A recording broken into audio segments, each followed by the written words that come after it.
Hello everyone, I'm Kevin, otherwise known as Forum BX257, your friendly neighborhood 1980s G.I. Joe reviewer. Why did it all turn black and white? Oh, thanks. What is this, a doll? Okay, it's an action figure, Well, a couple of things have turned 50 this year. Beatlemania, the Ford Mustang, and G.I. Joe. So today I'll be taking a look at the 1964 Action Soldier. Okay, I'm going to need this to be in color now. Thank you. Before I take a look at the figure, I just want to take a look at the typical paperwork which came inside of the 1960s G.I. Joe boxes. Here we have the rank stickers, and I just have them in this plastic just because these are paper stickers and they're likely just to crack and fall off of the frame here. More importantly, we got this manual. Now the manual was different for each different service. So this is the Army manual for the Action Soldier. And it had a lot of interesting information like how you can pose the figure. I'm not quite sure about this. But it also had a listing of all the parts for the different sets that you could buy, as well as how to place those stickers onto the uniform. Oh, this is so tempting, but I think I'll spare the world's first action figure. Now, the items actually referred back to a color catalog, which was this. And this is just a fold-out color catalog, which was kind of nice because it didn't just have the Action Soldier, it also had the different services on here as well, like Action Pilot, the Action Sailor, and the Action Marine, which was a great cross-sell as well, and lots of nice artwork. You also had this strange little extra tip sheet for how to remove the boots, which is kind of strange because I believe there is actually there are instructions inside of the manual, so I'm not quite sure why there's a secondary tip sheet. And finally, you got a nice little club order form. Now, I'm not sure if this is the first time that a regular toy would have this, but this is a really nice sort of a customer loyalty type of a thing going on here. You just had newsletters and iron-ons and things like that. And this is the Action Soldier, 12 inches tall, or rather 11.5 if you want to get picky. The basic G.I. Joe comes with a fatigue cap, with lots of really nice detail on there, a fatigue shirt, and I believe early versions didn't actually have these pockets on here, but most of them did. And while it looks like these are buttons, they're actually just hiding the snaps underneath here for easy access to get this thing off.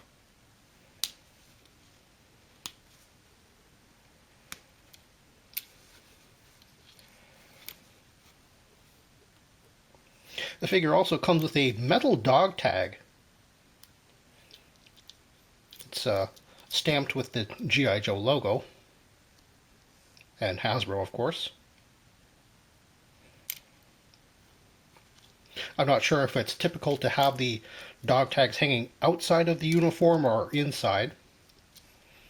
I guess a proper 1960s G.I. Joe collector will probably correct me on that.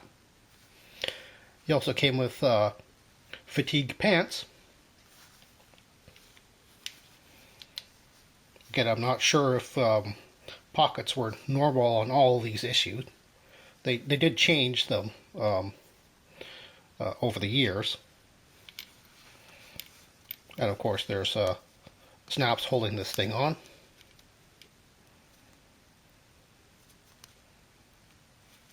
Well, I can't take it off. Sorry, ladies. And finally, he came with brown boots. They're kind of plasticky. And this is how you're supposed to remove the boot, apparently, by holding it in your left hand and taking your right hand, just pinching the toe with your other middle finger down here for support, and just sort of pulling the toe upwards or straight, and then pulling the whole thing away. Oh, it actually does work. What do you know? And that's the result of me doing it the wrong way. Fortunately, it's not broken. Now, admittedly, the G.I. Joe looks a little ugly nude, but that's because his body has to accommodate 21 points of articulation. Now, let me just run that by you again. This figure is made in 1964, and he has 21 practical points of articulation. You have to admit, that's amazing. So, his head swivels. As a matter of fact, it's on kind of a little bit of a ball joint. Mine actually, my example is kind of twisted here, so the head actually would have gone a little farther up and down. The arm is on kind of a swivel here, which goes in and out, swivels around. The elbow bends. This is actually one of the uglier points to the figure, but it allows the figure to bend more than 90 degrees. So, yeah. He also has a bicep swivel, as well as a swivel at the wrist.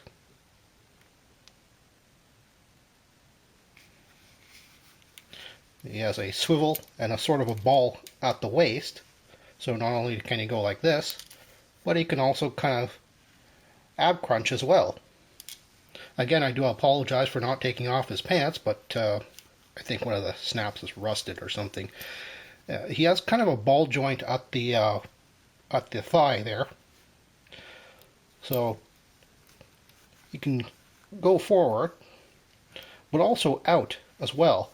And of course that also kind of rotates the entire leg right there. Of course he has a knee as well as articulation at the ankle, which of course swivels as well. Now here's an odd bit of trivia. If you take a good look at the G.I. Joe's right hand, you can actually see that there is a thumbnail sculpted onto the wrong side of his thumb. Now you might think that this is an error or something, but according to Hasbro, that was one of the ways that they deterred copycats of the mold. And here's a size comparison nobody asked for. That 3 3/4 inch figure barely comes up over the original G.I. Joe's knee. I was cautioned to use kid gloves on this G.I. Joe action figure because it's very fragile. Of course, it's a 50-year-old toy, and used at that. The threads on the uniform, the button snaps, and even the seam lines on the boots all seem to threaten to fall apart on me. However, the core plastic figure, in contrast, seemed remarkably durable. Sure, it has cracks on the knees, which extend a little bit up the thighs and a little bit down the calves. But overall, I'm really impressed with the quality and how this American-made toy has stood the test of time. One thing that I didn't like at first, but slowly began to admire as I handled the figure over time, was the metal dog tag. For all the effort put into the looks and feel of the realistic military clothing and equipment, why is the dog tag out of proportion? Surely Hasbro could have made it in scale.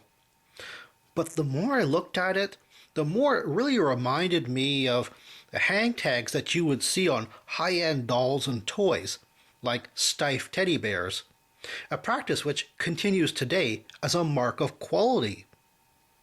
Even if that wasn't Hasbro's intention, it's become as iconic as a scar on his cheek.